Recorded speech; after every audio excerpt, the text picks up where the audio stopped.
Kamusta po kayo? Kamusta po? Praying po sa inyo at sana hindi po kayo nagsasawa sa pakinig no. Maliliit po na mensahe, hindi po to religion no, but this is the word of God. Nawa po ay maging pagpapala. Yan po ang aming dalangin. At ang talata po ay sa 1 Peter 5:7, coping with care. Ano po? Sabi po sa 5:7 of 1 Peter, ilagak ninyo sa kanya ang lahat ng inyong kabalisahan sapagkat siya'y nagmamalasakit sa iyo. Alam niyo po, yung word na kabalisahan ay hindi po biro, ano? Yung kay balisa, anxiety po yan eh, no? Yung marami kang iniisip. At sabi ron, siya'y nagmamalasakit sa iyo. Alam niyo po, wala na pong pinamagandang verse tungkol kay Jesus at sa atin na siya'y nagmamalasakit. Meron na po bang nagmalasakit po sa atin ng gano'n na lamang, bukod sa ating asawa at mga anak? Mayroon po ang Diyos. Sa iba pong mga kultura, ang Diyos nila ay malupit.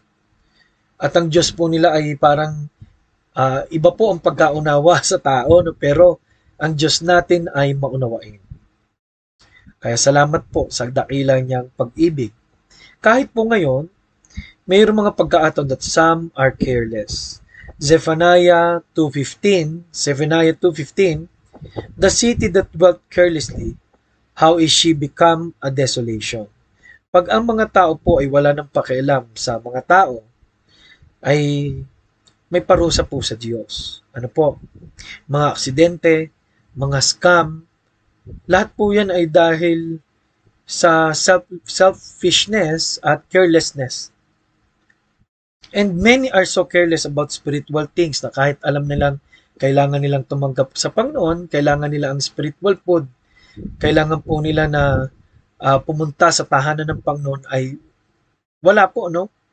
Hindi po napiplease ang Diyos dyan because siya nga po ay God of care. Ano po? Some are careless at dito po sa 2, some are careful. Some careful dapat po ito, no? Be careful for nothing but in everything by prayer. Kung nakakita po tayo ng problema sa mundo, no? Problema sa ating mga kapitbahay, we should be careful to pray for them. Sa bandage of sin sa kanilang buhay, sa mga may anxiety at mga may problema, gusto ng Diyos na tayo maging missionary sa kanila pong pagtulong sa kanila.